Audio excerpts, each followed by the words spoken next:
Hola alumnos compañeros de la Escuela Nacional Preparatoria número 6. Muy buenos días, tardes o noches. Les hablan sus compañeros de la materia de Física 4, Área 1, con el profesor Dr. Carlos Eduardo Ramírez Pérez. O sea, hoy les explicaremos el tema de tormenta eléctrica. ¿Te has preguntado cómo se forma la lluvia? ¿O por qué existen los rayos? ¿Cómo viaja la luz y el sonido? Todo esto a veces no lo llegamos a comprender muy bien, así que por eso te lo explicaremos. Empecemos. Todos conocemos el ciclo del agua, el que nos enseñan en la primaria, y si te pregunto cómo se forma la lluvia, seguramente responderás porque se evapora el agua. ¡Pero alto! ¿Realmente sabes cómo se forman las gotas de lluvia? Bueno, pues todo comienza con una partícula de polvo. Alrededor de estas agrupan las gotas, lo que evita que puedan evaporarse. ¿Y las nubes cómo se forman? Las gotas en la superficie se convierten en vapor, luego se condensan. Estas evitan caer contrarrestando la gravedad, ya que al ser muy pequeñas no tienen mucha masa, y así esta no les afecta, además de que les ayuda el viento empujándolas. Cuando caen, lo hacen de dos formas. En las nubes frías tienen forma de cristales de hielo, absorben vapor de agua hasta hacerse pesadas y poder caer, y en su trayecto se derriten. En las nubes cálidas, estas gotas chocan una con las otras hasta tener un tamaño suficiente para poder caer. Ahora, hay un fenómeno que a mucha gente le da miedo y que incluso salen series y películas para dar terror. Y estos son los rayos, pero ¿cómo se forman? Primero, tenemos que mencionar que para que se genere un rayo se necesitan dos zonas con cargas eléctricas opuestas. ¿Y cómo sucede esto? Pues sucede cuando en la nube se acumulan cargas eléctricas, tanto negativas como positivas, y debido a la fricción entre las gotas de agua y granizo provoca una distribución de cargas eléctricas. El viento transporta las partículas más ligeras de la carga positiva hacia la parte superior de la nube, y las partículas más ligeras de la carga negativa las transporta a la parte inferior, por lo que a medida que la carga negativa se acumula en la base de la nube, se repelen los electrones cercanos a la base, quedando así la base con una carga negativa. Cuando esta diferencia de cargas es lo suficientemente grande, ocurre finalmente una conexión que permite la descarga masiva y repentina de corriente eléctrica, dando como resultado ¡el rayo!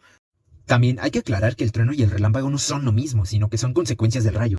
El trueno es el efecto acústico del rayo. Se produce debido a que la descarga eléctrica calienta la atmósfera rápidamente a más de 30.000 grados Celsius, haciendo que el aire se expanda y contraiga velozmente, generando una onda de choque, la cual nosotros la percibimos como sonido. Pero, ¿por qué primero vemos el relámpago y luego el sonido? Bueno, esto se debe a que la velocidad de la luz es de 300.000 kilómetros por segundo, mientras que la del sonido varía dependiendo del medio por donde se propague. Algunos ejemplos son, la velocidad del sonido en el aire es de 342.2 metros por segundo o 1235 kilómetros por hora, con 20 grados de temperatura, a nivel del mar y con un 50% de humedad aproximadamente. En el agua, su velocidad es de aproximadamente 5.735 kilómetros por hora o 1.600 metros por segundo, 4.5 veces más veloz que en el aire. Mientras que en los sólidos como el acero es aproximadamente 5.148 metros por segundo. Interesante, ¿no lo crees? ¿Qué te parece si pasamos un ejercicio muy chido en donde aprenderás cómo calcular la distancia de un rayo? Vamos a ello. Imaginemos que es una noche de tormenta eléctrica. Te refugias bajo un kiosco de un parque, ves caer un rayo a lo lejos y te preguntas, ¿estaré seguro aquí? Para eso debo conocer a qué distancia cayó ese rayo.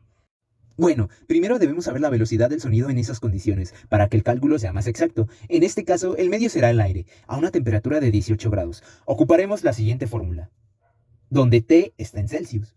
Sabemos que la humedad del aire también influye en la velocidad del sonido, pero su influencia es mínima, por lo que en este caso se toma en cuenta solo el factor de la temperatura. Entonces, sustituyendo nuestra temperatura de 18 grados centígrados en la fórmula, tenemos como resultado que la velocidad del trueno será de 342 metros por segundo.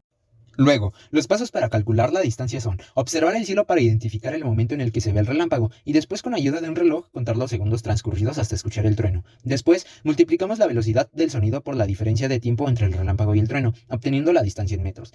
Pero, si la distancia se quiere calcular en kilómetros, debemos de tomar en cuenta que, como se sabe, el sonido tiene una velocidad de 342 metros por segundo, entonces recorrerá un kilómetro en 2.9 segundos, que es igual a 3 segundos, por lo que el tiempo contado se debe dividir entre 3. Ahora sí, supongamos que estás en el parque y el tiempo de diferencia entre el relámpago y el trueno, según tu reloj, es de 24 segundos. Entonces, el rayo cayó a una distancia de 8.208 metros u 8 kilómetros, lo cual indica que debes buscar un mejor refugio y a la próxima no salir cuando veas el cielo nublado, sobre todo si no revisas la aplicación del clima. Bueno, al menos ya sabes calcular la distancia en la que cae un rayo. Eso ha sido todo por este video. Los invitamos a que sigan informándose y aprendiendo más sobre fenómenos físicos. ¡Chao!